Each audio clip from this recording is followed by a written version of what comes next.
about the ARC company. Okay, so let's understand one by one. ARC company, it include registration of these company, their functionals freedom and the RBI restriction. So if we talk about the ARC company, so it have to be registered with the Reserve Bank of India. There are some stipulation for capital requirement and for raising the same. The existing company required the registration. There are various conditions based on which registration is considered by the RBI. As we know that if any company want to establish, so every company have the registration is compulsory for each company, okay, but for the ARC company it have to be registered with the RBI.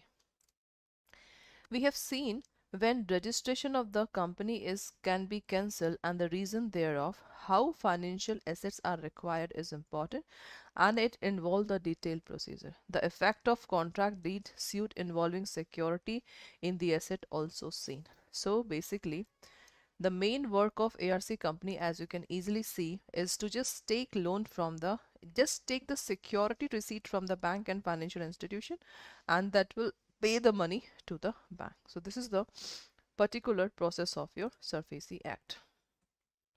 The ARC company can take various measures for realization from the assets. The Act provides for dispute settlement between the bank, financial institutions, and asset recognition company and qualified buyer by the arbitration. So what is arbitration? C class. First of all, you have to remember the dispute should be between bank, financial institution, ARC company, and qualified buyer. So there are three persons. One, this is two, and this is three. So if the dispute is between these three personalities, so they have to be solved by the arbitration. So if we see the term arbitration, so that is the method of your ADR. Alternative, what is the full form? Alternative dispute resolution. This is your ADR, okay? So basically in ADR, suppose X versus Y matter is there, X versus Y, and this A is the arbitrator. So arbitrator is the person who just solved the dispute between the parties. It is just similar like your conciliation, because in conciliation also the conciliator will be the person who will solve the dispute. So these are, you can say, the helper of the bank, because the helper of the court, because in the court we generally see that court we have to follow so much procedure, but in the ADR system we do not have to follow so much procedure. They can make their own procedure. So that's why this is the different thing. So that can become in the form of question that through arbitration, what are the parties' name under this one? So this is important, okay? And what is the last line? That RBI has power to issue the various guidelines under this act. So this is your third point. Okay, next. Okay, so let's do the question. So there are, I think, 9 questions here. Okay, number 1 question. ARC company needs registration from RBI for commencement of the business. What will be the right answer? What will be the right answer here? Tell me, guys.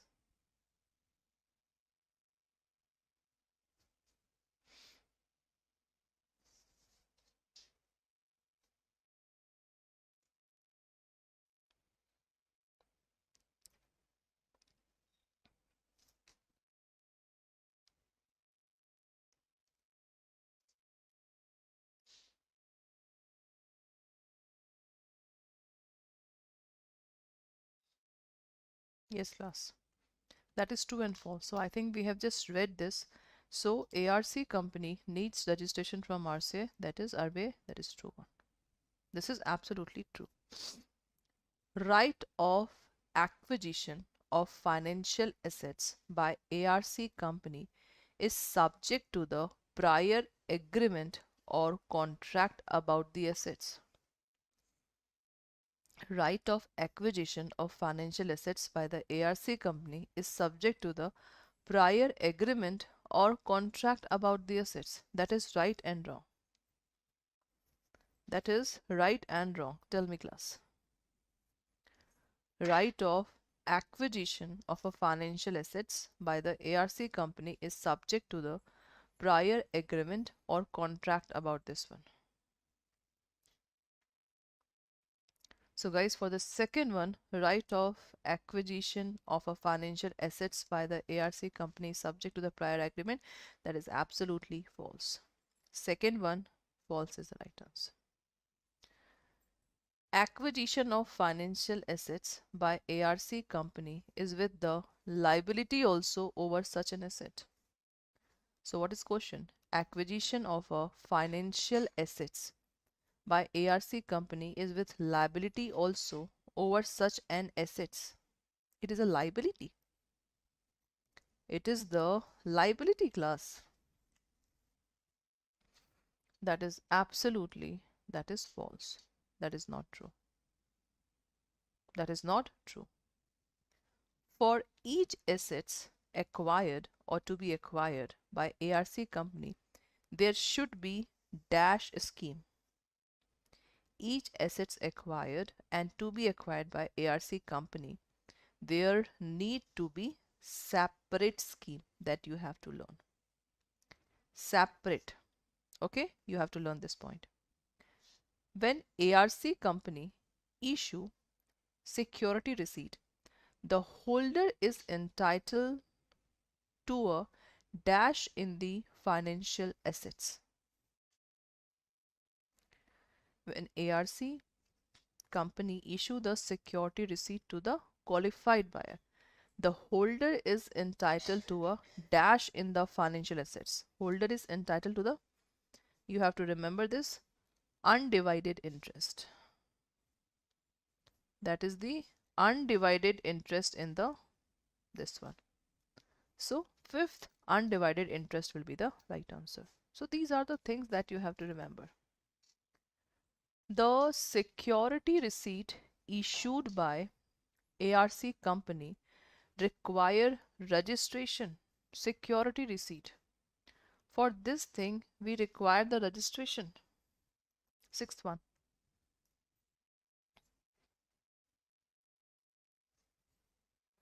So for security receipt, we don't think we require the registration. This is totally false. Okay. Any direction issued by RBI under the SARFAESI Act has dash effect and is or dash on the parties concerned. Seventh one. Any direction which is issued by RBI under the SARFAESI Act is a dash effect, whether it is legal effect, statutory effect.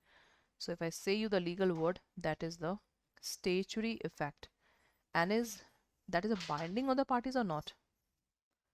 That is, you can say, binding on the parties. Okay, so for the seventh one, binding will be the right answer. Okay. After application of SARFAESI Act, what have the existing company to do about the RBI? After application of the SARFAESI Act, what have the existing company to do about registration with RBI? They are automatically deemed to be registered. They are required to stop functioning. Existing company do not require registration, and they have a get registered within 6 months from the commencement of the act. So what will be the right answer for eighth question?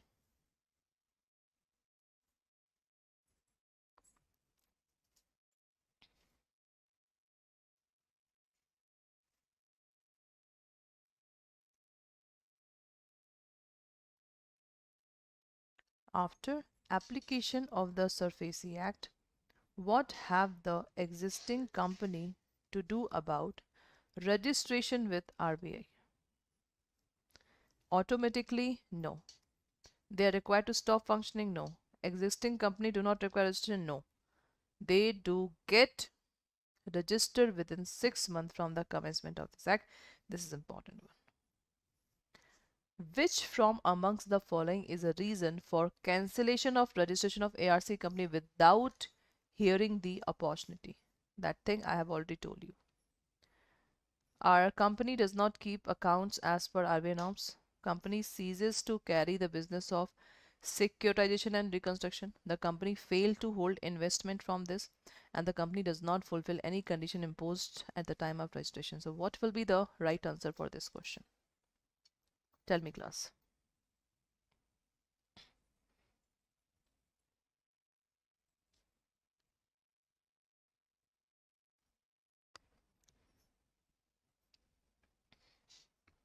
So for this question, the right answer is ceases to carry the business of securitization and the reconstruction. So B is the right answer.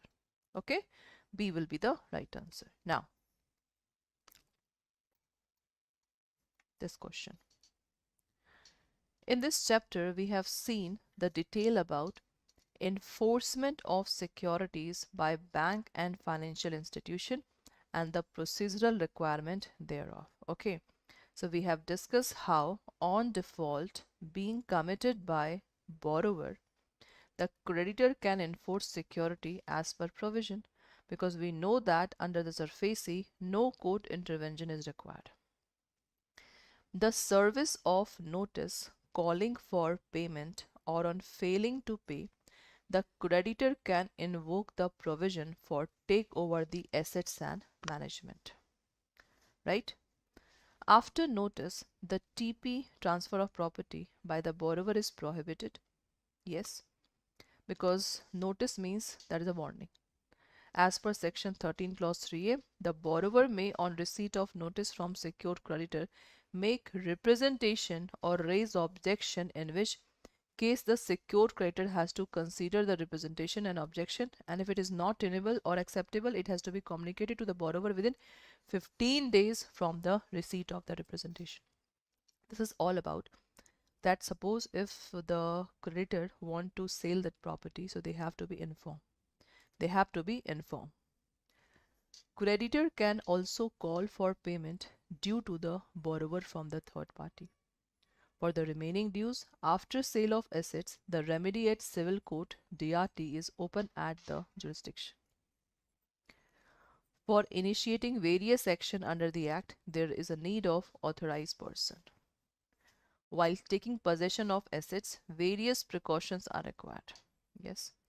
For taking possession, help of the Chief Metropolitan Magistrate and District Magistrate or any authorized person is required.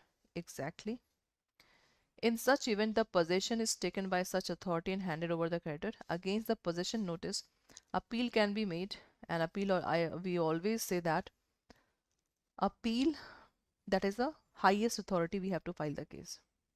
And for the appeal, if you want to file the case, that we have to pay the 50% if you want to file the case to the DRT. Right? Now, ARC means dash by any assets, reconstruction company of any right interest of the creditor in respect of any what. This is the fill in the blanks that you have to fulfill. See, ARC company means acquisition by any ARC company of any rights interest of the creditor in respect of the any financial assistant. So you have to remember this one, financial assistance. SARFAESI Act is applicable to the RRB also. Regional Rural Bank.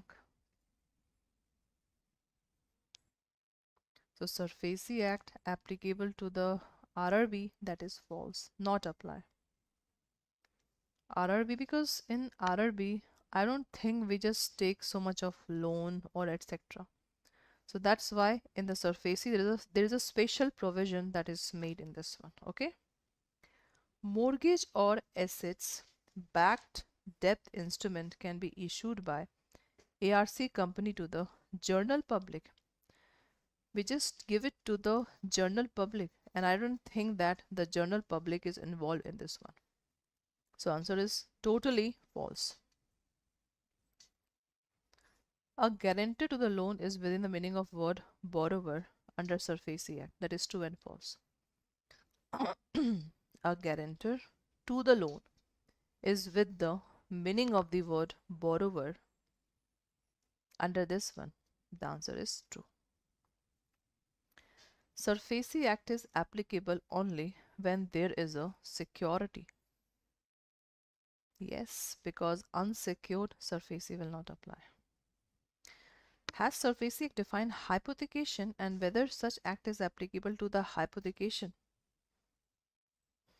First of all, under SURFACI, Section 2N defined the hypothecation and it is applied to the hypothecation security. The answer is absolutely yes. Okay. On giving default notice by the creditor, the borrower gives a reply. What should creditor do? Creditor means that is a bank and financial institution. Seventh one. Ignore the notice as the law does not provide any reply options to the bank. Wait until borrower initiate any legal action and give due consideration to the reply as per requirement of the state due. Seventh one. And take the matter before DRT for resolving the issue raised in reply. For the seventh one class, C will be the right answer. On sale of security assets, the sale proceeds are appropriated firstly.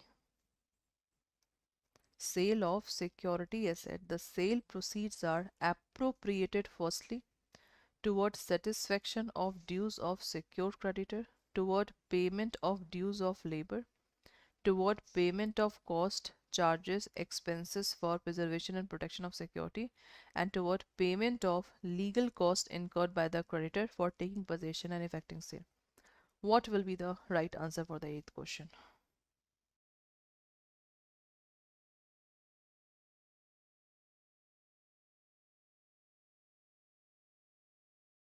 An exam oriented question, इसको हम ध्यान से पढ़ेंगे। आज का act क्या है? FEMA. तो मतलब हम लोगों ने डी कंप्लीट, सी कंप्लीट, बी का आज 2 एक्ट करेंगे और बी में वैसे भी आप लोगों के कितने एक्ट हैं? बी में सिर्फ आप लोगों का 2 ही एक्ट, 4 एक्ट है, ठीक है। फॉरेन एक्सचेंज मैनेजमेंट एक्ट क्या है आप लोग का? फेमा।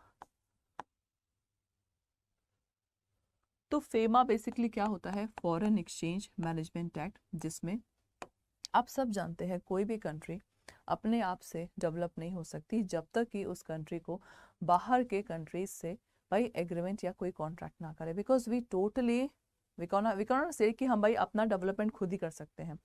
हम मौका दे सकते हैं कि जो हमारे इंडिया में लोग हैं वो अच्छे से काम करे, बिजनेस करे, नेशन को डेवलप करे, लेकिन कहीं ना कहीं हमें बाहर के कंट्रीज़ का भी नीड पड़ता है सो दैट डेवलपमेंट हो।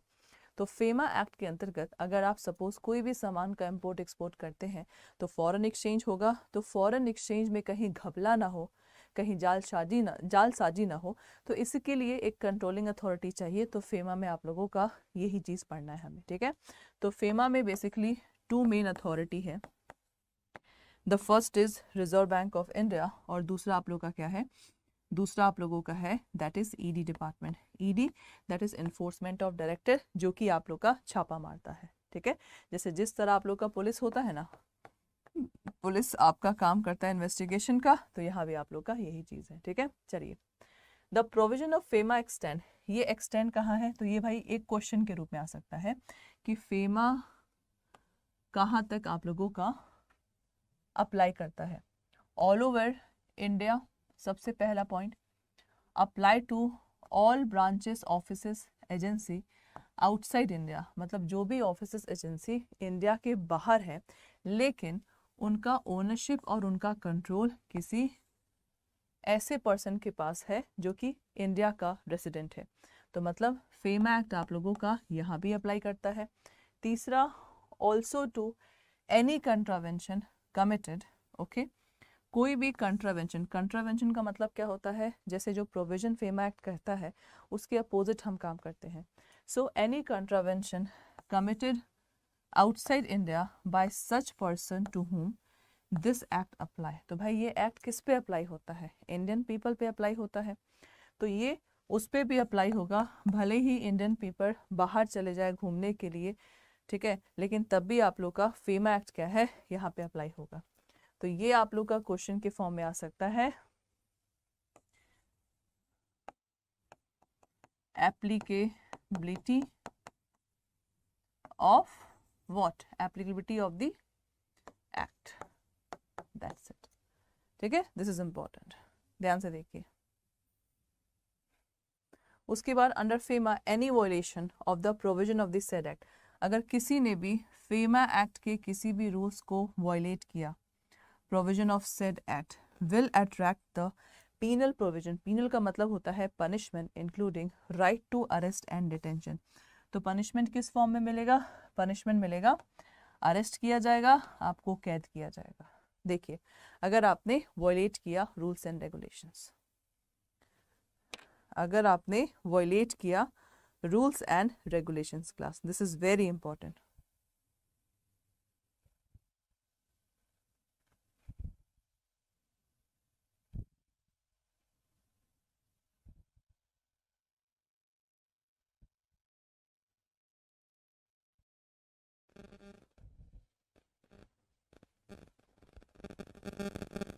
Is that okay class? किसी को कोई डाउट यहाँ पे?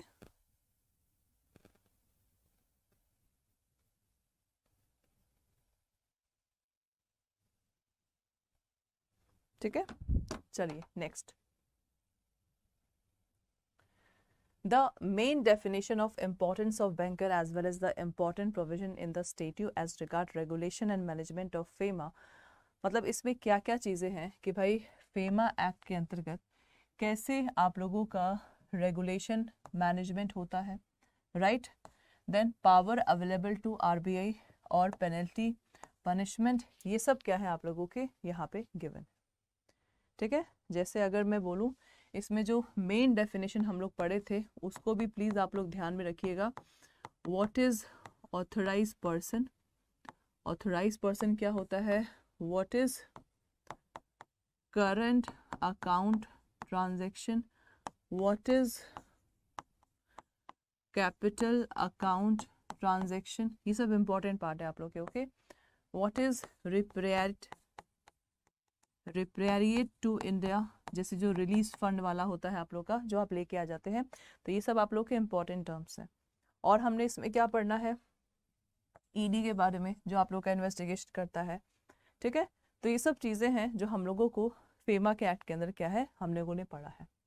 चलिए, अब आपको क्वेश्चन में ट्रू फॉल्स बताना है। सबसे पहला question, authorise person is an individual, जो ऑथराइज पर्सन होता है is an individual authorise by RBI to deal in foreign exchange, क्या इसको RBI ऑथराइज करता है? बहुत बढ़िया क्वेश्चन है, कोशिश करिए क्वेश्चंस के सारे सही आंसर आप लोग दें, क्वेश्चंस के सारे आप लोग सही आंसर दें।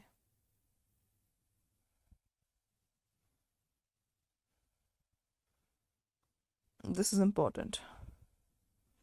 तो बताइए, हम जानते हैं जो ऑथराइज पर्सन होता है जिसमें आप लोग के authorise dealer, then offshore banking unit, then आप लोग का जो कंपनीज होती हैं जो फॉरेन एक्सचेंज करती हैं, तो सब किसके द्वारा अपॉइंट होती हैं? RBI के द्वारा। सो दिस इज एब्सोल्युटली ट्रू, ये आप लोग का ट्रू स्टेटमेंट है। ठीक है, नेक्स्ट, जो करंट अकाउंट ट्रांजैक्शन है, ये भी देखो क्लास, मैं आपको बोलती हूँ ना डेफिनेशन टर्म आप लोग के इंपॉर्टेंट है। ये डेफिनेशन टर्म का क्वेश्चन है, ये डेफिनेशन टर्म का क्वेश्चन है, इसीलिए डेफिनेशन टर्म में कैसे क्वेश्चंस पूछे जाते हैं आप लोग के सामने हैं। A current account transaction alter मतलब चेंज द एसेट्स और liability outside India of person resident in India, क्या करंट अकाउंट में ये चीज होता है? क्या करंट अकाउंट में ये चीज होता है? बताइए class. The current account and capital account, इसका मैंने आप लोग को फॉर्मूला बताया था, राइट। चलिए एक बार फटाफट देख लेते हैं इसका फॉर्मूला क्या था। ये हमारा कैपिटल, ये हमारा करंट। तो करंट में क्या था, करेंसी USA गई, तो पैसा गया वापस नहीं आया, वापस नहीं आया। फॉर्मूला C से करेंसी, USA, या पैसा आया वापस नहीं गया, मतलब एक ही बार आप लोग का ट्रांजैक्शन। और कैपिटल में पैसा गया पैसा आया भी, तो एग्जाम्पल क्या है आपका बेस्ट, लोन का। तो मैंने आप लोगों को एग्जाम्पल यहाँ पे बता दिया करंट और कैपिटल अकाउंट ट्रांजैक्शन का। तो अब ये क्वेश्चन है आप लोगों का, current account transaction alter the assets liability outside India of the person resident in India. ऐसा बिल्कुल नहीं है, बिकॉज करंट में क्या होता है आप भी जानते हैं। तो ये आप लोगों का टोटली फॉल्स है, ये आप लोग का टोटली क्या है, this is false statement. Next आप देख लो, फिर से आप लोग का है capital account transaction includes payment due in connection with foreign trade in the ordinary course of business। तो कैपिटल में foreign trade, we have invested money, we have spent money, क्या मनी का आपका वापस आएगा, क्या मनी आप लोगों का वापस आएगा, द आंसर इज नो। तो यहाँ पे आप लोग का simply that is false. Foreign exchange, ये भी हमारा सारा तो डेफिनेशन टर्म है आप लोग का। Foreign exchange include traveller cheque. बताइए क्या फॉरेन एक्सचेंज आप लोगों का ट्रेवलर चेक इंक्लूड करता है? फॉरेन एक्सचेंज में आप लोग के बहुत सारे डेफिनेशन टर्म्स के पार्ट हैं। तो बताइए क्लास इसका एग्जैक्ट आंसर, इसका एग्जैक्ट आंसर क्या होगा बताओ।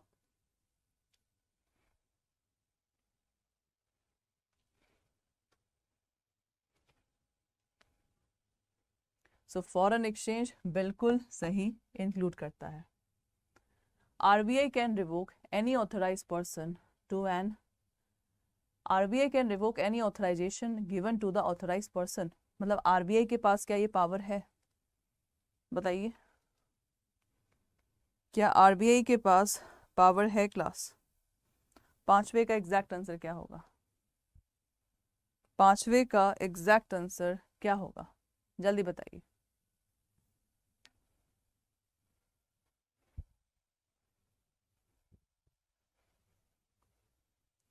RBI can revoke authorization given to the this one। That is absolutely true। Civil court, civil court का मतलब जो आप लोग के नॉर्मल कोर्ट होते हैं, have jurisdiction to entertain any suit proceeding under the FAME Act। क्या सिविल कोर्ट को जुरिडिक्शन है? क्या सिविल कोर्ट को जुरिडिक्शन है? The answer is totally false. By civil court क्यों, हम लोगों ने पढ़ा है adjudicating authority, apparent authority is there in the FEMA act. ठीक है, उनके पास पावर है। Any person aggrieve by any order passed by competent authority in respect of assets held abroad and seized may prefer appeal to the high court। क्या हम appeal high court में करेंगे? क्या अपील हमारा हाई कोर्ट में होगा? बताइए appeal हमारा हाई कोर्ट में होगा क्लास? बताइए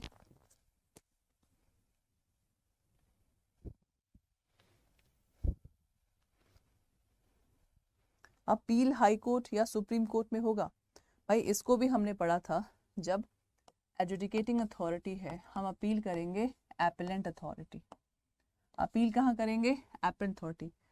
हाई कोर्ट और सुप्रीम कोर्ट में हम अपील नहीं कर सकते, लेकिन जब आप लोगों का क्वेश्चन ऑफ लॉ जुड़ा है, जब आप लोगों का क्वेश्चन ऑफ लॉ जुड़ा है, तो इसके अंतर्गत हम हाई कोर्ट में under article 226 writ petition file कर सकते हैं, अंडर सुप्रीम कोर्ट 32 या 136 SLP फाइल कर सकते हैं। 32 और 226 रिट पिटीशन है, और 136 आप लोग का क्या है, 136 talks about the basically SLP, special leave petition. That's it. क्या बोला मैंने? Special leave petition. तो यहाँ पे आप लोगों का ये बिल्कुल भी गलत है, दिस इज फॉल्स। ठीक है, तो ये आप लोग का एग्जैक्ट आंसर है। चलिए अब आप लोग का है prevention of money laundering act. बस आप लोगों के मॉड्यूल बी में 2 दिन चाहिए, मॉड्यूल ए में 2 दिन, 4 दिन और हम लोग को क्लास करनी है। तो मे बी नेक्स्ट वीक में आप लोगों का पूरा वाइंड अप हो जाएगा। ठीक है, prevention of money laundering act. Money laundering का मतलब क्या होता है? मनी लॉन्ड्रिंग इज बेसिकली भाई ब्लैक मनी को वाइट मनी में कन्वर्ट किया जाता है जब हमारे पास इलीगल मनी होता है। तो उस कन्वर्जन को रोकने के लिए, उसके मैनेजमेंट के लिए, प्रिवेंशन के लिए हमारे यहाँ पे prevention of money laundering act बना है आप लोग का। ठीक है। तो ये आप लोग का एक्ट कब का बना है? ये एक्ट आप लोग का 2000 का बना है, was enacted to prevent money laundering.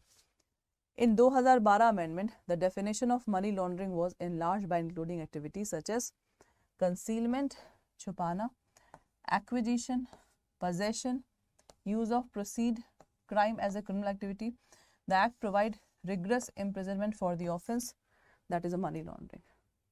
Certain obligations have been cast on banking company, financial institution and intermediaries to maintain the record of transaction and identity of the client.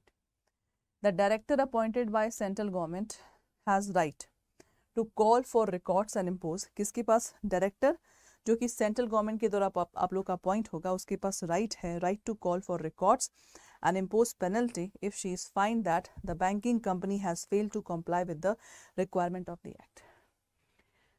Very important provision. Okay, next. Central government has in consultation with the RBI, मतलब central government RBI के साथ consult करके frame rules call the prevention of money laundering maintenance record. Okay, मतलब ये हम लोगों ने 2005 वाला पढ़ा है. आप लोगों ने पेड क्लास में 2002 का एक्ट है और 2005 में जो हम लोगों के रूल्स है वो हम लोगों ने पढ़ा है. ठीक है, तो बस वही है. The procedure manner of maintaining and time of furnishing information verification, this ये रूल्स के बारे में आप लोग गिवन है.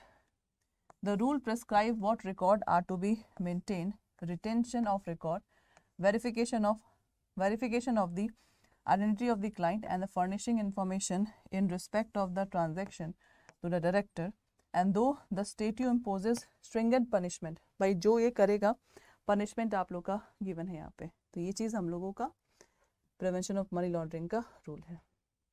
अब बताइए, the prevention of money laundering act does not apply to the banking transaction. क्या मनी लॉन्ड्रिंग एक्ट आप लोगों के बैंकिंग ट्रांजैक्शन पे अप्लाई नहीं होता है? बताओ.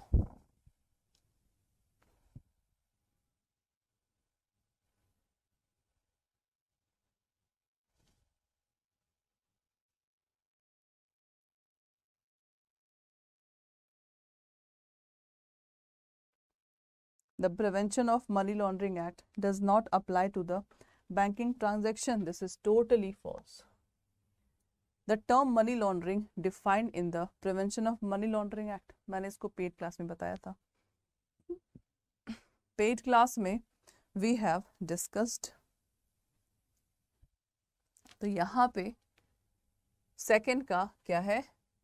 Defined false. मनी लॉन्ड्रिंग का डेफिनेशन कहीं डिफाइन नहीं है. Director under the act is appointed by reserve bank of India. क्या डायरेक्टर हमारा रिजर्व बैंक ऑफ इंडिया के अंतर्गत अपॉइंट होता है? जल्दी बताइए.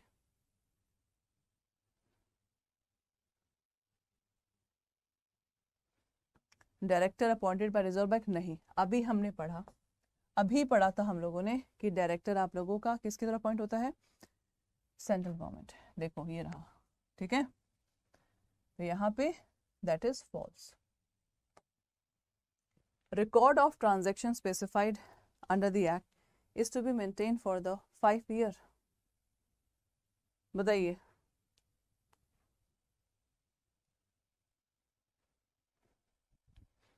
What will be the right answer? क्या 5 साल के लिए आप लोगों का रिकॉर्ड मेंटेन होगा? 5 साल के लिए? The answer is yes. RBI SEBI can prescribe the nature of records to be maintained by the banking company. क्या दोनों का rules regulations can prescribe under this one? Fifth का एग्जैक्ट आंसर. फिफ्थ का exact answer.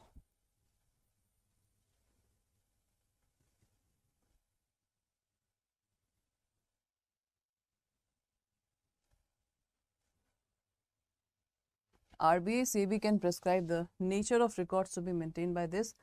Absolutely right. ठीक है. Documents to be verified depend upon the types of client. क्या documentation depend करता है types of client पे?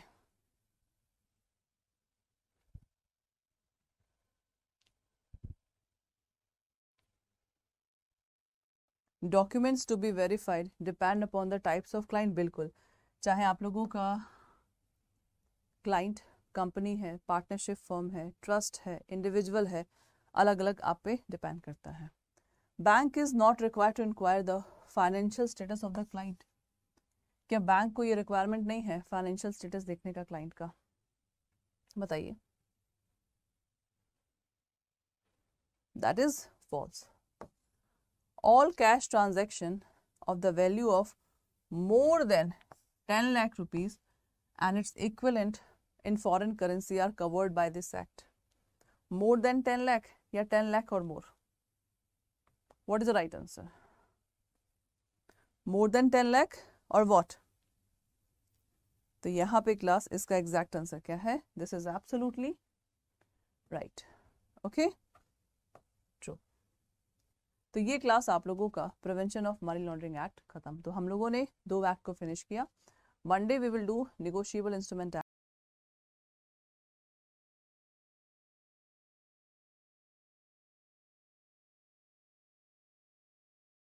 एंड एग्जाम ओरिएंटेड क्वेश्चन, इसको हम ध्यान से पढ़ेंगे। आज का एक्ट क्या है? फेमा। तो मतलब हम लोगों ने डी कंप्लीट, सी कंप्लीट, बी का आज 2 एक्ट करेंगे और बी में वैसे भी आप लोगों के कितने एक्ट हैं? बी में सिर्फ आप लोगों का 2 ही एक्ट, 4 एक्ट है, ठीक है। फॉरेन एक्सचेंज मैनेजमेंट एक्ट क्या है आप लोग का? फेमा। तो फेमा बेसिकली क्या होता है? फॉरेन एक्सचेंज मैनेजमेंट एक्ट, जिसमें आप सब जानते हैं कोई भी कंट्री अपने आप से डेवलप नहीं हो सकती जब तक कि उस कंट्री को बाहर के कंट्रीज से भाई एग्रीमेंट या कोई कॉन्ट्रैक्ट ना करे, because we totally we can't say कि हम भाई अपना डेवलपमेंट खुद ही कर सकते हैं। हम मौका दे सकते हैं कि जो हमारे इंडिया में लोग हैं वो अच्छे से काम करे, बिजनेस करे, नेशन को डेवलप करे, लेकिन कहीं ना कहीं हमें बाहर के कंट्रीज़ का भी नीड पड़ता है सो दैट डेवलपमेंट हो। तो फेमा एक्ट के अंतर्गत अगर आप सपोज कोई भी सामान का इंपोर्ट एक्सपोर्ट करते हैं तो फॉरेन एक्सचेंज होगा। तो फॉरेन एक्सचेंज में कहीं घपला ना हो, कहीं जालसाजी ना हो, तो इसके लिए एक कंट्रोलिंग अथॉरिटी चाहिए। तो फेमा में आप लोगों का यही चीज़ पढ़ना है हमें, ठीक है। तो फेमा में बेसिकली 2 मेन अथॉरिटी है। The first is reserve bank of India और दूसरा आप लोग का क्या है? दूसरा आप लोगों का है that is ED department. ED that is enforcement of director, जो कि आप लोग का छापा मारता है, ठीक है। जैसे जिस तरह आप लोग का पुलिस होता है ना, पुलिस आपका काम करता है इन्वेस्टिगेशन का, तो यहाँ भी आप लोग का यही चीज़ है, ठीक है। चलिए, the provision of FEMA extend, ये एक्सटेंड कहाँ है? तो ये भाई एक क्वेश्चन के रूप में आ सकता है कि फेमा कहाँ तक आप लोगों का अप्लाई करता है? ऑल ओवर इंडिया, सबसे पहला point. Apply to all branches, offices, agency outside India, मतलब जो भी ऑफिसेस एजेंसी इंडिया के बाहर है लेकिन उनका ओनरशिप और उनका कंट्रोल किसी ऐसे पर्सन के पास है जो कि इंडिया का रेसिडेंट है। तो मतलब फेमा एक्ट आप लोगों का यहाँ भी अप्लाई करता है। तीसरा, also to any contravention committed, okay, कोई भी कंट्रावेंशन, कंट्रावेंशन का मतलब क्या होता है? जैसे जो प्रोविजन फेमा एक्ट कहता है उसके अपोजिट हम काम करते हैं। So any contravention committed outside India by such person to whom this act apply. तो भाई ये एक्ट किस पे अप्लाई होता है? इंडियन पीपल पे अप्लाई होता है। तो ये उस पे भी अप्लाई होगा भले ही इंडियन पीपल बाहर चले जाए घूमने के लिए, ठीक है, लेकिन तब भी आप लोग का फेमा एक्ट क्या है? यहाँ पे अप्लाई होगा। तो ये आप लोग का क्वेश्चन के फॉर्म में आ सकता है, applicability of what? Applicability of the act, that's it, ठीक है। दिस इज इंपॉर्टेंट, ध्यान से देखिए। उसके बाद under FEMA any violation of the provision of the said act, अगर किसी ने भी फेमा एक्ट के किसी भी रूल्स को वायलेट किया, provision of said act will attract the penal provision, penal का मतलब होता है punishment including right to arrest and detention। तो punishment किस फॉर्म में मिलेगा? punishment मिलेगा, अरेस्ट किया जाएगा, आपको कैद किया जाएगा। देखिए, अगर आपने वायलेट किया रूल्स एंड रेगुलेशंस, अगर आपने वायलेट किया rules and regulations class, this is very important,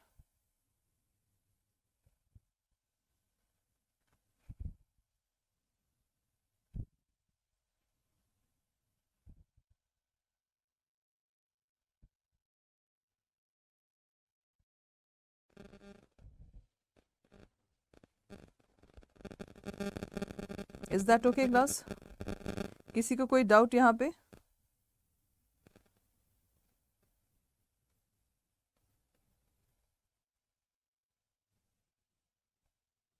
ठीक है, चलिए next. The main definition of importance of banker as well as the important provision in the statute as regard regulation and management of FEMA, मतलब इसमें क्या क्या चीज़ें हैं कि भाई फेमा एक्ट के अंतर्गत कैसे आप लोगों का रेगुलेशन मैनेजमेंट होता है, राइट?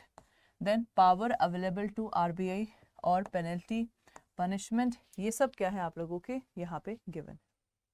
ठीक है, जैसे अगर मैं बोलूँ इसमें जो मेन डेफिनेशन हम लोग पढ़े थे उसको भी प्लीज़ आप लोग ध्यान में रखिएगा। What is authorise person? Authorise person क्या होता है? What is current account transaction? What is capital account transaction? ये सब इंपॉर्टेंट पार्ट है आप लोग के, okay? What is repatriate to India, जैसे जो रिलीज फंड वाला होता है आप लोग का, जो आप लेके आ जाते हैं, तो ये सब आप लोग के इंपॉर्टेंट टर्म्स हैं। और हमने इसमें क्या पढ़ना है? ईडी के बारे में, जो आप लोग का इन्वेस्टिगेशन करता है। ठीक है, तो ये सब चीज़ें हैं जो हम लोगों को फेमा के एक्ट के अंदर क्या है हम लोगों ने पढ़ा है। चलिए अब आपको क्वेश्चन में ट्रू फॉल्स बताना है। सबसे पहला question, authorise person is an individual, जो ऑथराइज पर्सन होता है is an individual authorise by RBI to deal in foreign exchange, क्या इसको आरबीआई ऑथराइज करता है? बहुत बढ़िया क्वेश्चन है, कोशिश करिए क्वेश्चंस के सारे सही आंसर आप लोग दें, क्वेश्चंस के सारे आप लोग सही आंसर दें।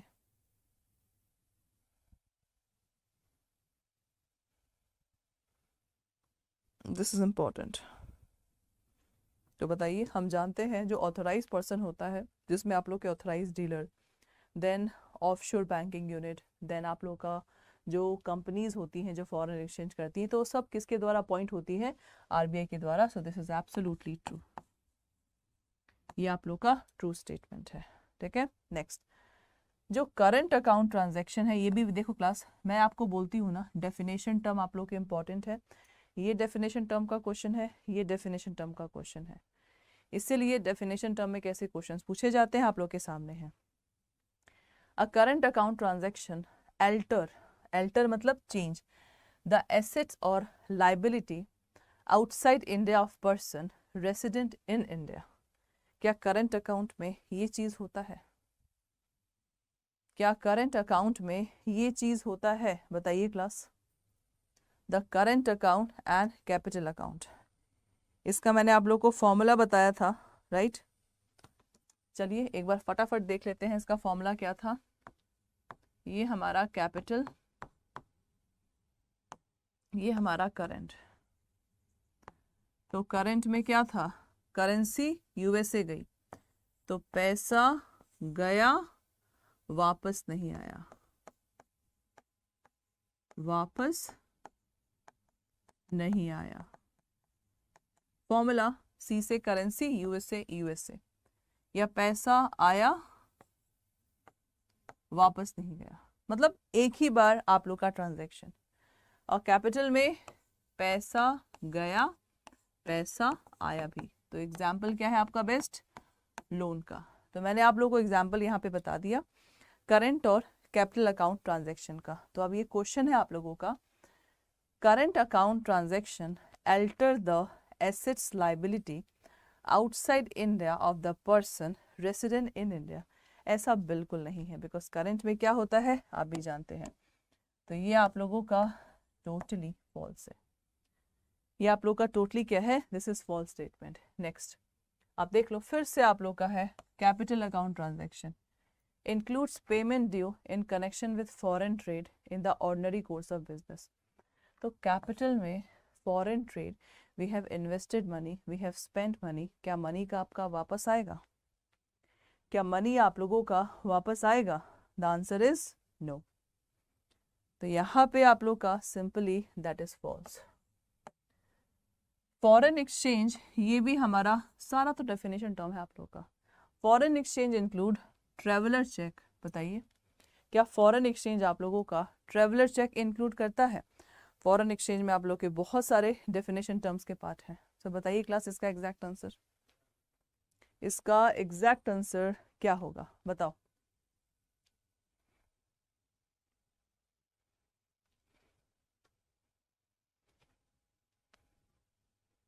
सो फॉरेन एक्सचेंज बिल्कुल सही इंक्लूड करता है। RBI can revoke any authorized person to an RBI can revoke any authorization given to the authorized person, मतलब आरबीआई के पास क्या ये पावर है? बताइए,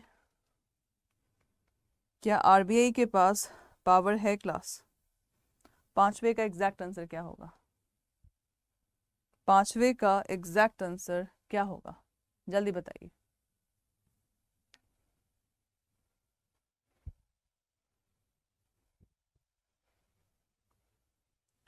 RBI can revoke authorization given to this fund. That is absolutely true. Civil court, civil court का मतलब जो आप लोग के normal court होते हैं, have jurisdiction to entertain any suit proceeding under the FAME Act. क्या civil court को jurisdiction है? क्या civil court को jurisdiction है? The answer is totally false. By civil court क्यों? हम लोगों ने पढ़ा है adjudicating authority, apparent authority is there in the FAMA Act. ठीक है, उनके पास पावर है। Any person aggrieved by any order passed by competent authority in respect of assets held abroad and seized may prefer appeal to the High Court. क्या हम appeal high court में करेंगे?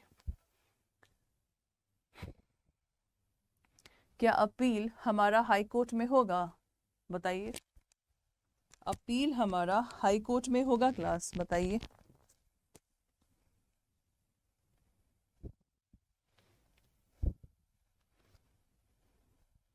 Appeal high court या supreme court में होगा? भाई इसको भी हमने पढ़ा था, जब एडजुडिकेटिंग अथॉरिटी है हम अपील करेंगे एपेलेंट अथॉरिटी। अपील कहाँ करेंगे? Appellant authority. हाई कोर्ट और सुप्रीम कोर्ट में हम अपील नहीं कर सकते, लेकिन जब आप लोगों का क्वेश्चन ऑफ लॉ जुड़ा है, जब आप लोगों का क्वेश्चन ऑफ लॉ जुड़ा है, तो इसके अंतर्गत हम हाई कोर्ट में under article 226 writ petition file कर सकते हैं, अंडर सुप्रीम कोर्ट 32 या 136 एसएलपी फाइल कर सकते हैं। 32 और 226 रिट पिटीशन है, और 136 आप लोग का क्या है?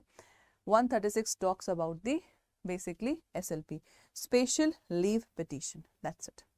क्या बोला मैंने? Special leave petition. तो यहाँ पे आप लोगों का ये बिल्कुल भी गलत है, this is false.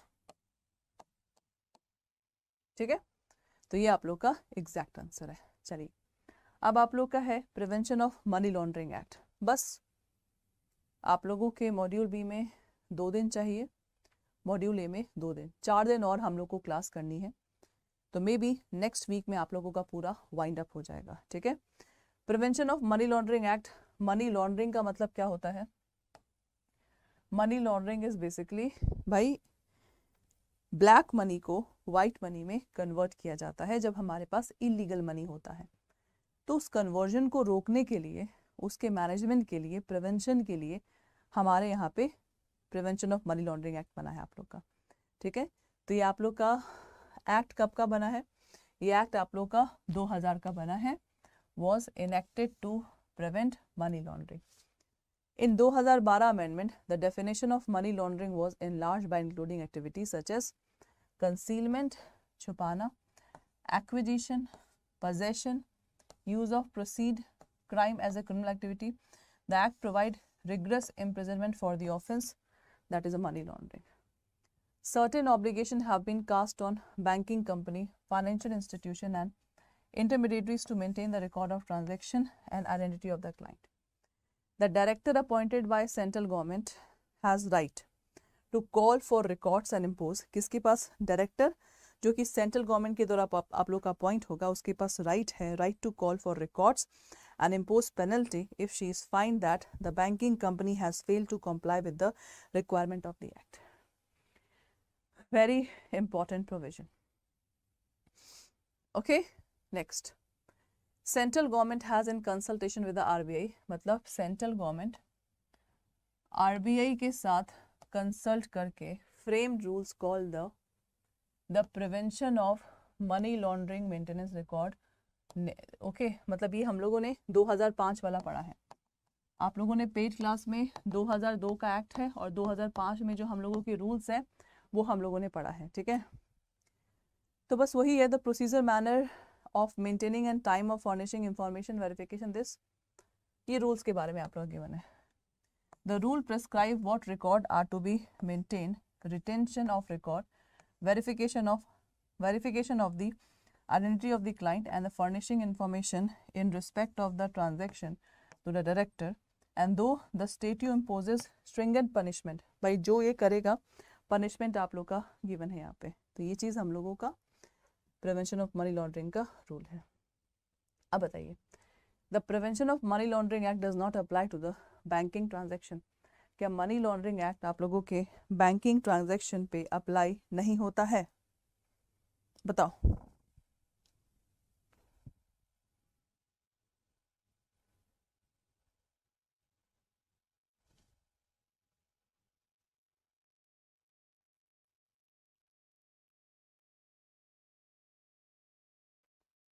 The Prevention of Money Laundering Act does not apply to the banking transaction. This is totally false.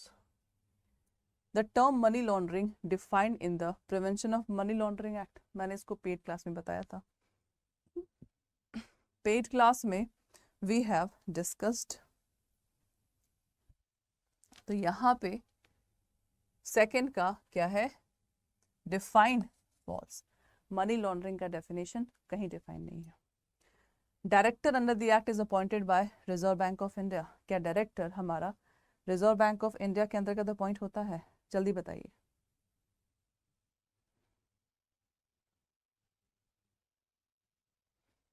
Director appointed by reserve bank नहीं, अभी हमने पढ़ा, अभी पढ़ा था हम लोगों ने कि डायरेक्टर आप लोगों का किसकी तरह अपॉइंट होता है? Central government. देखो ये रहा, ठीक है। तो यहाँ पे that is false. Record of transaction specified under the act is to be maintained for the 5 year। बताइए।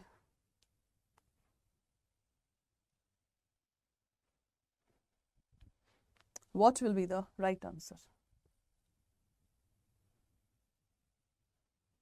क्या 5 साल के लिए आप लोगों का रिकॉर्ड मेंटेन होगा? 5 साल के लिए? The answer is yes. RBI SEBI can prescribe the nature of records to be maintained by the banking company, क्या दोनों का rules regulations can prescribe under this one? Fifth का एग्जैक्ट आंसर, फिफ्थ का exact answer.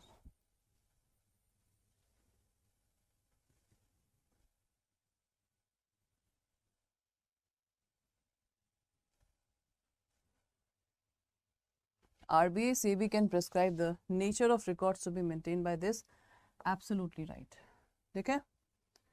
Documents to be verified depend upon the types of client, क्या documentation depend करता है types of client पे?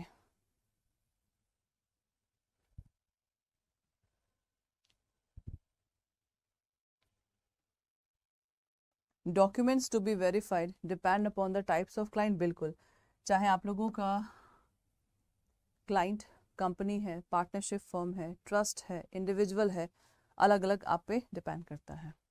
Bank is not required to inquire the financial status of the client, क्या bank को ये requirement नहीं है financial status देखने का क्लाइंट का? बताइए। That is false. All cash transaction of the value of more than 10 lakh rupees and its equivalent in foreign currency are covered by this act. More than 10 lakh या 10 lakh or more? What is the right answer? More than 10 lakh or what? तो यहाँ पे class इसका exact answer क्या है? This is absolutely है। जो module B है उसमें आप लोगों के 4 एक्ट इम्पॉर्टेंट है, right. 4 acts are important and 3 concepts are there, जिसमें से हम पहले concept के बारे में यहाँ पे पढ़ेंगे। देखिए, सबसे पहला mortgage क्या होता है। सो mortgage is a transfer of interest। जैसे mortgage में अगर मैं आपको बेसिक सा एग्जांपल बताऊं, तो जो बोरोवर है वो क्या करता है, इमूवेबल प्रॉपर्टी को एज अ सिक्योरिटी के रूप में यहाँ पे रखता है। ठीक है, so mortgage is the transfer of interest in the immovable property to secure an advance loan, an existing debt, future debt, and the performance of obligation. So the Transfer of Property Act 6 तरह के आप लोगों के types of mortgage है जो कि यहाँ पे आप लोगों का एक्ट में गिवन है। सबसे पहला आप लोगों का है that is what, simple mortgage, right. दूसरा है मोर्गेज बाय कंडीशनल सेल। तीसरा है usufructuary mortgage, English mortgage, mortgage by deposit of title deed, और आपका लास्ट है एनामोलस मोर्गेज। अगर इन 6 में मैं आप लोग को एग्जांपल बताऊं, तो सिंपल मोर्गेज क्या है, आप ध्यान से सुनिएगा। जहाँ पे जो पोजेशन है वो मोर्गेजर के पास ही रहता है, मतलब पोजेशन आप लोग का मोर्गेज के पास ट्रांसफर नहीं होता है, ओके, पोजेशन का। देन अगर मोर्गेजर पैसा नहीं दे पाया तो जो मोर्गेजी है वो सेल कर सकता है प्रॉपर्टी को, राइट। ये आप लोग का सेल का है, मतलब कोर्ट का इंटरवेंशन ज़रूरी है, और मोर्गेजर इज़ पर्सनली लायबल टू पे द मनी। कंडीशनल सेल में क्या होता है, जो आप लोग का मोर्गेज डीड होता है इजीली कन्वर्ट हो जाता है सेल डीड में यहाँ पे। ठीक है, mortgage deed is easily convert into the sale deed, right.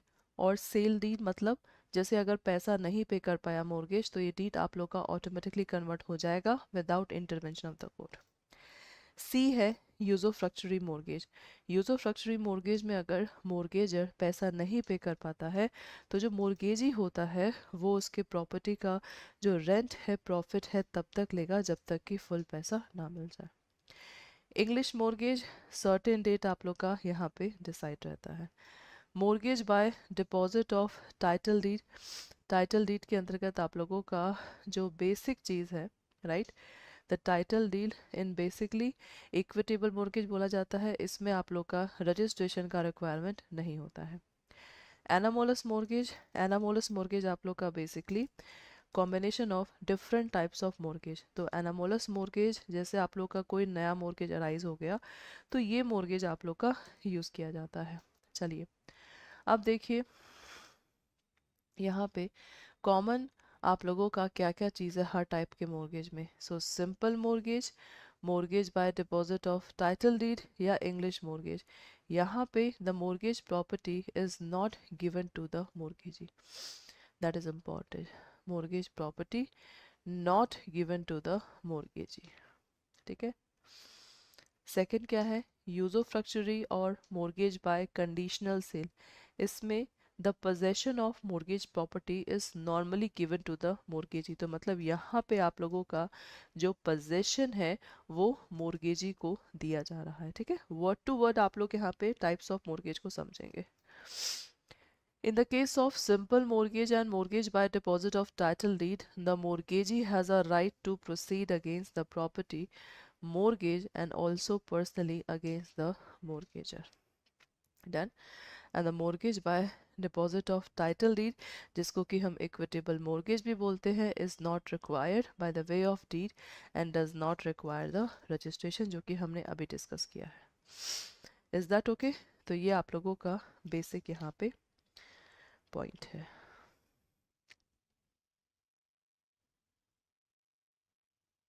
ठीक है, डन। चलिए नेक्स्ट, लिमिटेशन पीरियड की बात करें तो ये हम ऑलरेडी पढ़ चुके हैं। Limitation period for filing a suit for sale of the mortgage property is 12 year when the money sue become due.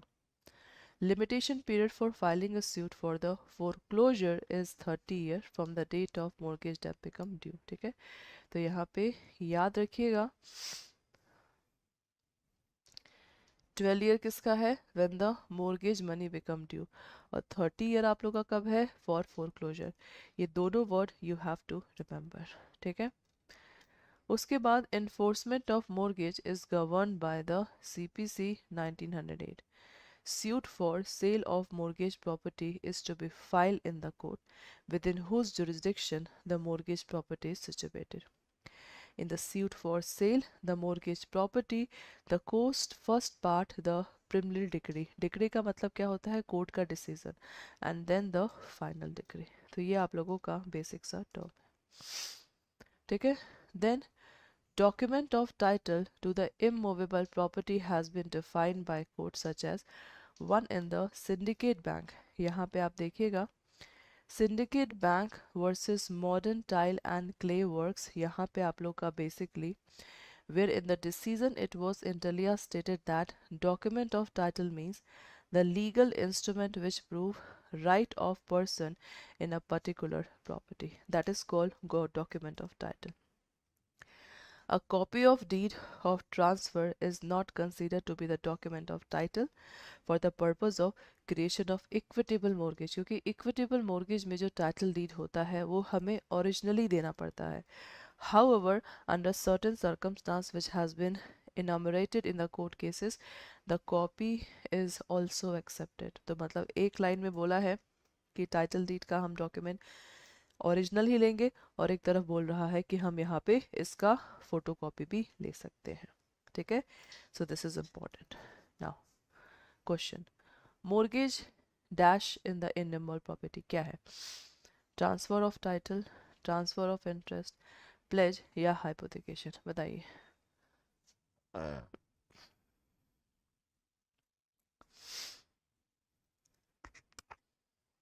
What is mortgage class? बताइए. What is mortgage? क्या ये ट्रांसफर ऑफ टाइटल है, transfer of interest है, या pledge है, या hypothecation है? बताइए क्लास. अभी हमने पढ़ा जो मोर्गेज है आप लोगों का, that is basically the transfer of interest. First का B is the right answer. ठीक है. सिंपल मोर्गेज कैसे क्रिएट होता है? The instrument in writing, oral agreement, oral assent या अनरिटन प्रॉमिस? बताइए. What will be the right answer?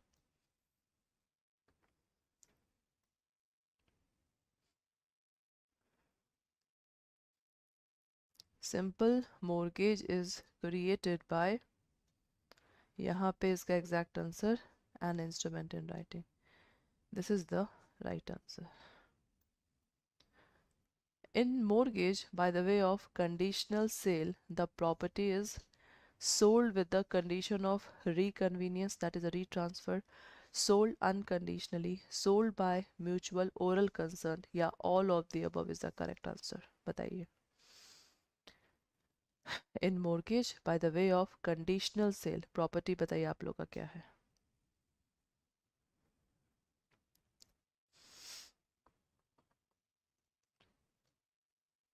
So in the mortgage, by the way of conditional sale, the property is sold with the condition for the reconvenience. तो आप लोग का third का A will be the right answer. ठीक है. Next, limitation period for filing a suit for the sale of mortgage property is dash year when the money sued for become due. 3, 5, 10, 12.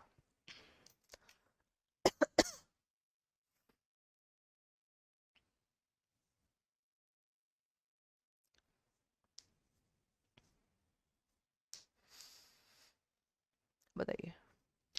The limitation period for filing a suit for the sale of mortgage property is dash year when the monies due become due. 3, 5, 10, 12. The right answer will be, that is 12 year. D is the right answer. ठीक है. Next. अब आप लोग का इस chapter का 2 part था. ठीक है. एक पार्ट आप लोग का मोर्गेज के बारे में था, दूसरा पार्ट में आप लोगों के 5 टर्म्स है जिसे हमें पढ़ना है. Law relating to security and the mode of charges. यहाँ पे सबसे पहला क्या है आप लोग का? एप्रोप्रिएशन. तो एप्रोप्रिएशन क्या है? That is setting aside of fund received from the debtor for the specific purpose. जैसे क्लास इसको हम क्या बोलते हैं? क्लेटन रूल भी बोलते हैं एप्रोप्रिएशन को, और इसको हम लोग फीफो के नाम से भी जाना जाता है. फीफो और क्लेटन रूल आप लोग का है ये. ठीक है. तो इसमें बेसिकली क्या होता है? Adjustment of the money. जो पहला हमने लोन लिया है हमें उस लोन को पहले चुकाना है, तो ये आप लोगों का सबसे पहला वे है, ठीक है। द टर्म असाइनमेंट क्या होता है? The process by which a person call assignor prefer to transfer right and the benefit to another person called assignee. Assigner assignee होता है. In India, actionable claim are assigned and section 130 of the TP Act provide that the rules for transfer of actionable claim, जैसे actionable claim आप लोग का हमेशा unsecured depth पे claim होता है. किस पे? Unsecured depth पे. So this thing you have to remember. ठीक है. नेक्स्ट क्या है? प्लेज. प्लेज का मतलब क्या है? Bailment of goods for the purpose of securing a payment of डेब्ट and the obligation, this is called pledge. तो प्लेज में हम क्या करते हैं? मूवेबल प्रॉपर्टी को सिक्योरिटी के रूप में रखते हैं. Pawnee has a special rights in regard as the good pledge. The valid pledge is created by the owner of the goods and mercantile agent. The constructive pledge involve only delivery of keys. जैसे constructive pledge क्या होता है आप लोग का? Constructive pledge is basically, जैसे pledge में हम क्या करते हैं? गुड्स का पोजेशन देते हैं बैंक को, लेकिन कंस्ट्रक्टिव प्लेज में क्या होता है? Suppose we have just deposited the key और हम लोगों का पोजेशन हमारे पास होगा, मतलब पोजेशन एक तरह से की मान लो दे दिया, तो यूज तो क्रेडिटर कर सकता है, लेकिन एक तरह से फिजिकल पोजेशन बोरोवर के पास ही है, ठीक है. Under the contract of pledge, the pawnee can sell the goods pledged after notice and retain the goods and file the recovery of suit. That is important. And the security of movable property is called hypothecation. तो hypothecation में हम जब कोई सामान खरीदते हैं तो physically we do not hand over, right? possession borrower के पास ही रहता है. This is important. Okay, चलिए अब बताना है आप लोग को pledge क्या है.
सो क्लास आप लोग का प्लेज क्या है? दैट इज द बेलमेंट, ठीक है, क्योंकि बेलमेंट में सामान का डिलीवरी होता है, यहाँ भी होता है. Hypothecation is implied pledge in the case where constructive possession of good is given, delivery of good is given, constructive possession of obligation is given, yeah, none of the above. That is very good question.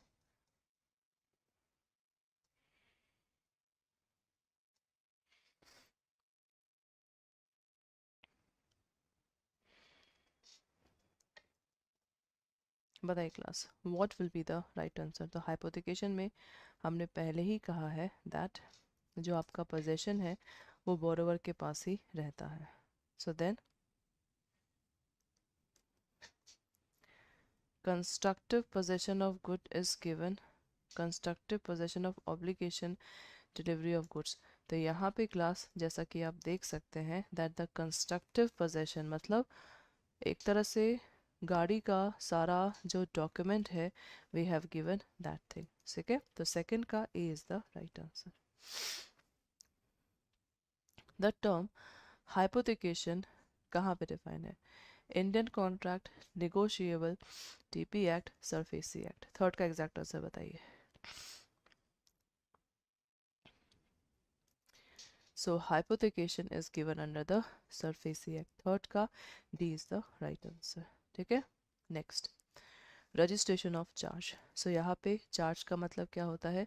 जो company act में आप लोग का given है, it means interest या लियन created on the property or assets of a company or any of its undertaking या both as security includes a mortgage, ठीक है। Section 77 of the Company Act, nearly all types of charges are required to be registered with ROC through the certain exceptions, ठीक है। Charge आप लोग का fixed भी हो सकता है, फ्लोटिंग भी हो सकता है आपका, ठीक है। चलिए, charge will have to be registered, 30 दिन के अंदर रजिस्टर होना है। 30 दिन के अलावा आप लोग का अप टू 120 डेज जा सकता है with additional fee, okay. That's it. बताइए, under section 77 within how many days after creation of charge a company is required to register the charge created by the company shall be registered with registrar of assurance, registrar of firm, registrar of company या all of the above। बताइए first का exact answer.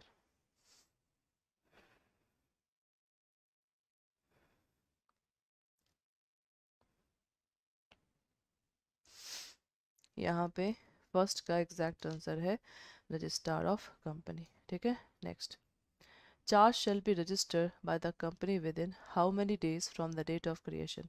60, 30, 15 या discretion of the bank। Second का exact answer बताइए क्या होगा? Second का exact answer है that is 30 days। Under section 82 of the Company Act, company shall give intimation to the registrar of the payment and satisfaction in the full or any charge within the period of dash days from the date of such payment. So what will be the right answer of third? The right answer will be that is 30 days.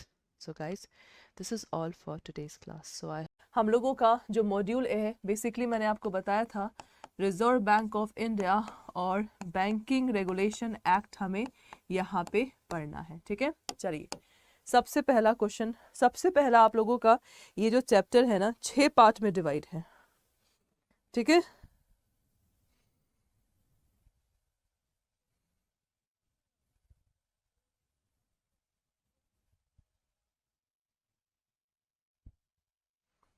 तो यहाँ पे आप देख सकते हैं सबसे पहला legal framework of regulation of bank. तो बैंकिंग का मतलब क्या है? Acceptance of deposit of money from the public for lending और इन्वेस्टमेंट, ठीक है। From lending and investment, right. Such deposit में बी रीपेबल, ये पैसा कब आपका पे होगा कस्टमर को? जब कस्टमर डिमांड करेगा। And may be for the period of time as agreed to by the banker and the customer and may be repayable by the check, draft, मतलब किसी भी वे में आप लोगों का ये पैसा आप लोगों का क्या हो सकता है? आ सकता है। Apart from banking, banks are authorized to carry on other business specified in section 6 of the banking regulation। मतलब जैसे जो डेफिनेशन है अगर आप देखते हैं, डेफिनेशन आप लोगों का सेक्शन 5B में गिवन है और सेक्शन 6 में आप लोग का जो बैंकिंग के अदर बिजनेस होते हैं। Banks are however prohibited from undertaking the trading activities, मतलब ये बैंक ट्रेडिंग एक्टिविटीज आप लोग का नहीं कर सकता है। बैंक्स में be a company registered under the company act. Bank क्या है आप लोग का? मे बी कंपनीज जो कि रजिस्टर्ड है आप लोग का कंपनी एक्ट 1956 और आप लोग का 2013। Statutory corporation constituted under the special statute और cooperative society registered under the central और the state cooperative society act. The extent of applicability of the regulatory provision under the Banking Regulation Act, the Reserve Bank of India Act to a bank depends upon the constitution of bank। तो यहाँ पे class basically हमने देखा bank का definition क्या है और bank का बिजनेस क्या है। बिजनेस मतलब बैंक अपना क्या क्या यहाँ पे वर्क करता है, ठीक है, बैंक यहाँ पे क्या क्या आप लोगों का वर्क करता है, ठीक है।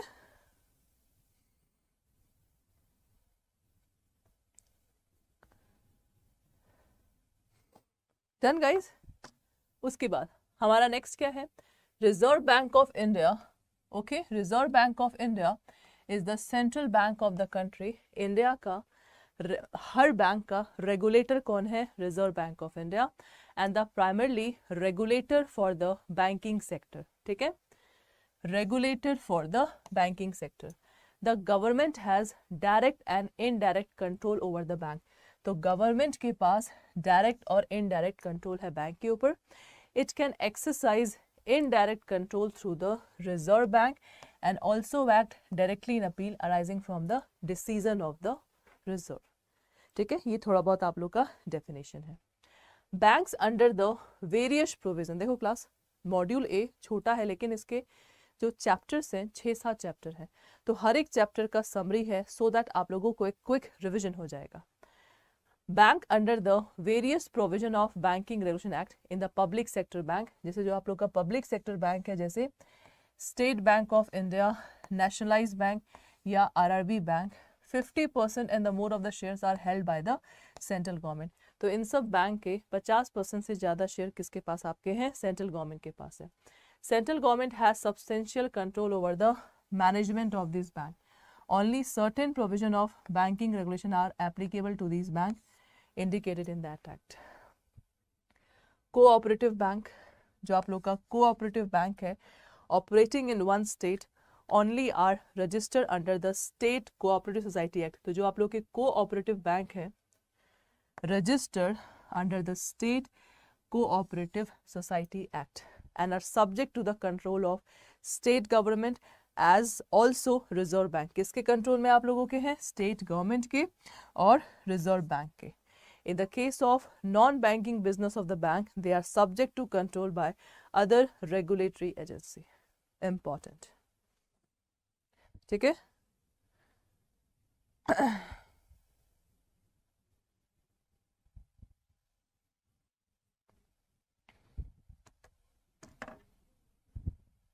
डन क्लास, ये आप लोग का 5th पॉइंट है। अच्छा चलिए क्वेश्चन करते हैं। Public sector bank is a body corporate created under the special statute. बताइए इसमें से कौन सा स्टेटमेंट आप लोग का सही है। जो पब्लिक सेक्टर बैंक है body corporate created under the special statute, जैसे आपका एसबीआई का, एसबीआई 1955 एक्ट था, आरआरबी का, ठीक है। A banking company is registered under the banking regulation act. Cooperative banks are registered under the multi state cooperative society act and the state cooperative society act. तो बताइए इसमें से कौन सा आप लोगों का सही है।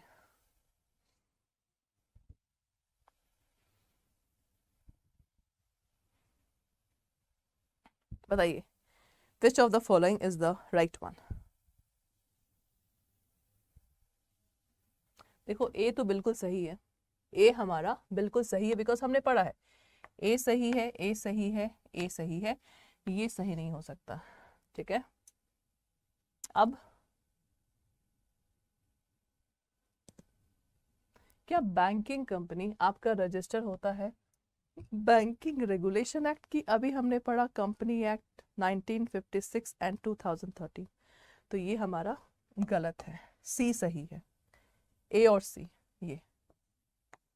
Class second is the right answer.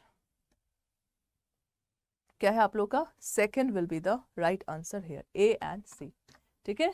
Next, under which act reserve bank was constituted. बताइए reserve bank was constituted under Banking Regulation Act, RBI Act, Company Act, none of the above। बताओ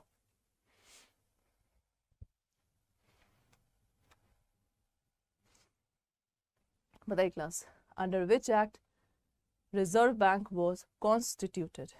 बताइए रिजर्व बैंक किस act के द्वारा आप लोग का बना है।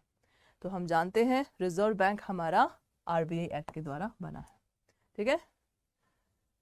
Which of the following is false, इसमें से कौन सा गलत है? Central government can give direction to Reserve Bank, all kind of business of banks are regulated only by the reserve bank, central government is the primary regulator of bank, या state government have no control over cooperative bank? बताइए इसका exact answer क्या होगा?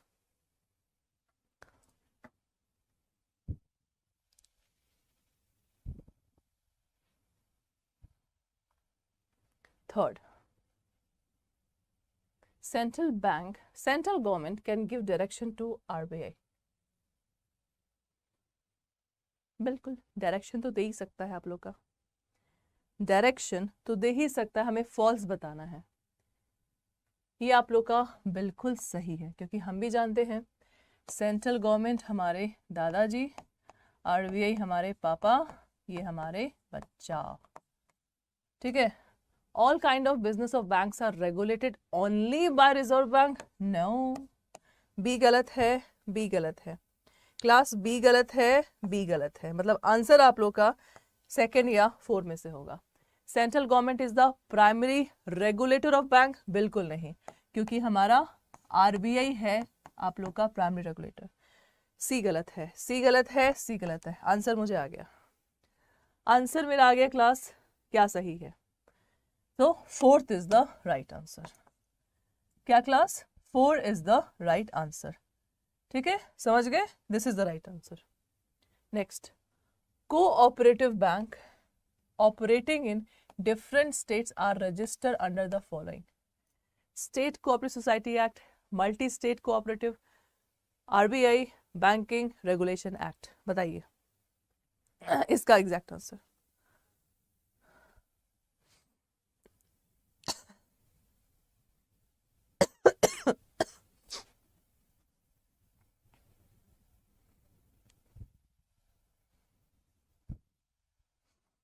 तो यहाँ पे class cooperative bank operating multi state cooperative society act, fourth का B is the right answer. ठीक है, सेकेंड पार्ट। सेकेंड पार्ट देखिए क्या है, control over organisation of bank. 3 chapter आज करेंगे, 3 चैप्टर कल करेंगे हम लोग, सो दैट इस वीक हम लोग का पूरा complete. A company wanting to commence banking business require license from Reserve Bank. बिल्कुल, अगर कोई भी कंपनी है that is related to the जो बैंकिंग बिजनेस करना चाहती है, तो उसको लाइसेंस कहाँ से लेना है? रिजर्व बैंक से लेना है। The Reserve Bank has the discretionary to reject the license, approve the license on such condition as it think fit. Before granting license, license से पहले Reserve Bank has to be satisfied by inspection। मतलब reserve bank क्या करेगी? Inspection करेगी, और otherwise of suitably of the company for license। मतलब RBI will check कि क्या ये कंपनी जो बैंकिंग बिजनेस शुरू करने जा रही है that is right and wrong। A license once given may be cancelled after giving the bank। मतलब लाइसेंस आप लोगों का एक बार दे दिया गया, कैंसिल भी हो सकता है, लेकिन उसको अपॉर्चुनिटी दिया जाएगा जिस बैंक का लाइसेंस कैंसिल किया जा रहा है। Further for opening new branches, अगर उस बैंक का न्यू ब्रांचेस ओपन करना है या ब्रांच को शिफ्ट करना है आउटसाइड द सिटी, टाउन या विलेज, तो इसमें भी हमारा RBI का परमिशन रिक्वायर्ड है। ठीक है, banking companies have to minimum capital and reserve specified in the Banking Regulation Act। The shareholder of a banking company are entitled to the dividend। Dividend का मतलब क्या होता है? Profit। So the shareholder of a banking company are entitled to dividend only after all the capitalized expenses are written off। ये आप लोग का important point है, हर एक पॉइंट इसका इंपॉर्टेंट है। जो वन लाइनर क्वेश्चंस आप लोग के आएंगे इन्हीं में से आते हैं। The commission and brokerage payable on selling share is restricted 2.5%, important, of the paid up value of the share।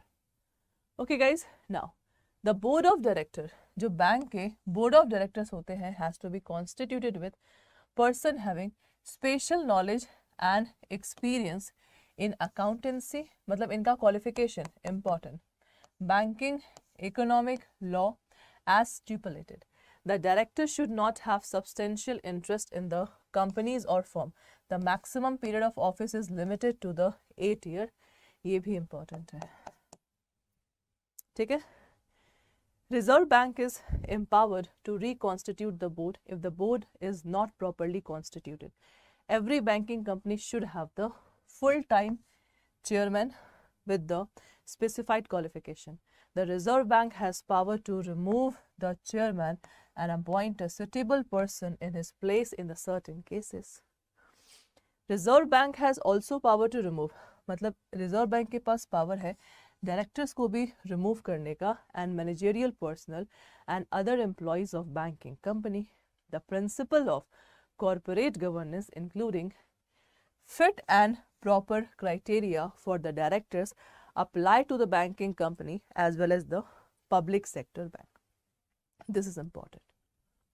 चलिए, banking companies are not permitted to give dividend. Dividend बोले तो profit until all dash are written off. बताइए, what should be the right answer?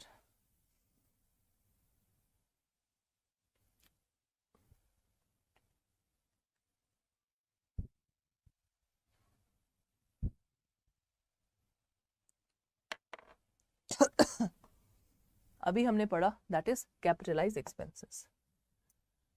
इसमें से कौन सा true है आप लोग का? ठीक है, सही है. दैट टेम्पररी ब्रांच जो कि लेस देन 30 दिन हुआ है, where a bank has a existing branch does not require permission from Reserve Bank. सही है. मैं एक चीज बता रही हूँ बस, सही है. ए सही है. ए सही है मतलब अभी तो हमारे चारों सही है. A company whose banking license is rejected can undertake business as a money lender and undertake other business. The decision of Reserve Bank to revoke license is final और कोई अपील नहीं हो सकता. भाई आरबीआई का अगर हम सेटिस्फाई नहीं है, अपील कहाँ करेंगे? सेंट्रल गवर्नमेंट में. गलत. सी गलत है. सी गलत है. आप भाग जाइए, आप भाग जाइए. आंसर आप लोगों का सेकंड या थर्ड में से है. Banking companies are permitted to give brokerage to by 0.5%. अभी हमने पढ़ा डी आप लोगों का सही है. डी सही है, ये भी सही है. Right answer is third. ऐसे इन सब क्वेश्चंस को किया जाता है. ऐसे ही इन सब क्वेश्चंस को क्लास हमारा किया जाता है. ठीक है, so third is the right answer. ठीक है. नाउ जो डायरेक्टर होते हैं बैंकिंग कंपनी के should not have dash in any other company. Beneficial interest, any interest, substantial interest, majority interest. बताइए.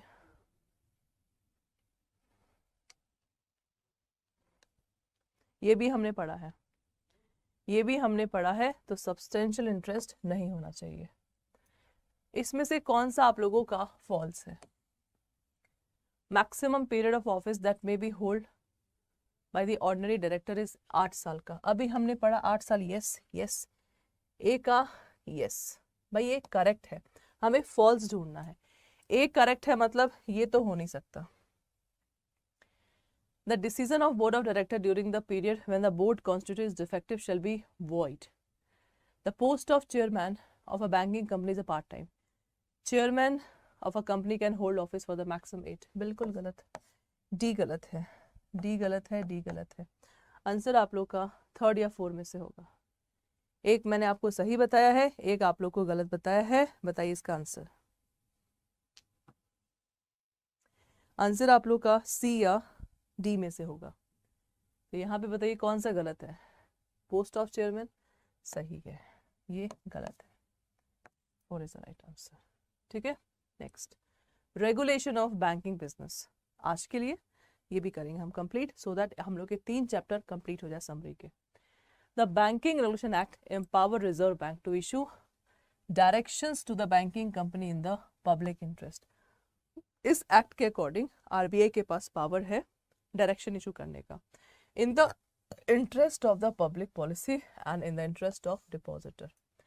सेक्शन 21 बताता है provide for the issue of directions to regulate loan and advance by the banking company. This may be done by regulating the purpose of lending, margin in respect of the secured loan, rate of interest, term and condition of lending. Section 35A gives wide general power to issue directions. Reserve Bank के पास section 21 और 35 है important है। Section 21 मैंने आपको बोला भी था loan and advance के ऊपर है, और 35 है आप लोगों का किस चीज़ के ऊपर है, this one power to give direction, ठीक है। Okay, section 21A the rate of interest on loan and advance, ठीक है। Section 20 impose restrictions on the loan and advance. One liner है, फटाफट पढ़ने का। With a view to insuring, क्या है आप लोग का,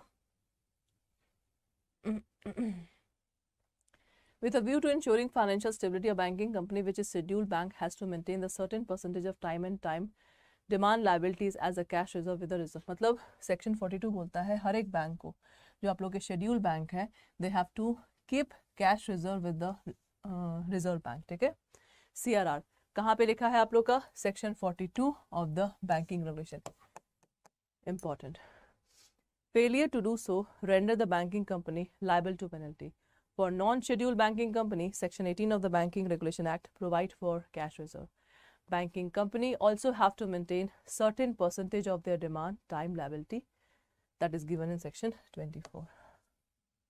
These assets may be maintained to the extent and in the form and manner as notified by Reserve Bank. Apart from this, banking company are required to maintain such asset in India not less than 75% of the demand and the time liabilities. Banking company have to transfer reserve fund 25% of their annual profit as disclosed. So ये आप लोग का important है, question के form में आप लोग का आ सकता है। पहला, Reserve Bank issue direction to the banking company, section 21 अभी मैंने आपको बताया किस चीज से रिलेटेड है आप लोग का, that is related to the loan and advance, अभी हमने पढ़ा। Which of the following class that is true, इसमें से कौन सा ट्रू है, बताइए इसमें से कौन सा आप लोगों का ट्रू है। Reserve bank can issue directions on loan advance under section 21 of the banking regulation, बिल्कुल सही है, ए सही है, ए सही है, ए सही सही है। Regulation of credit to the different sector of economic is known as selective, बिल्कुल सही है। Bank are free to lend any amount to the directors, और लास्ट आप लोग का देख सकते हैं,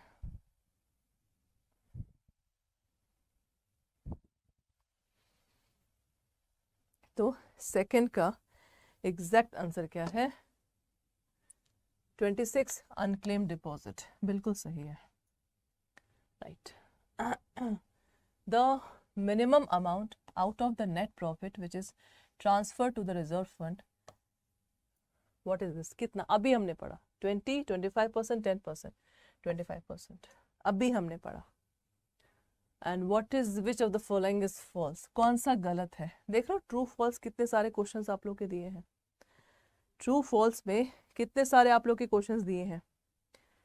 सो बताइए इसका exact answer, only schedule bank, only schedule bank cash reserve section 42 बिल्कुल सही है, ए सही है, हमें सही नहीं हमें गलत ढूंढना है, ए सही है मतलब ये नहीं हो सकता, ये नहीं हो सकता और 4 नहीं हो सकता क्लास, क्यों, क्योंकि यहाँ ए गिवन है और ए हमारा सही है, हमें गलत ढूंढना है। Every banking company has to maintain the liquid assets under section 24. The share and capital reserve of banking company apart from this purpose of 42. Cash reserve required to be, ये गलत है, 42 तो हम लोग का CRR है, cash reserve required under this will be minimum 3% of the demand, नहीं ये गलत है।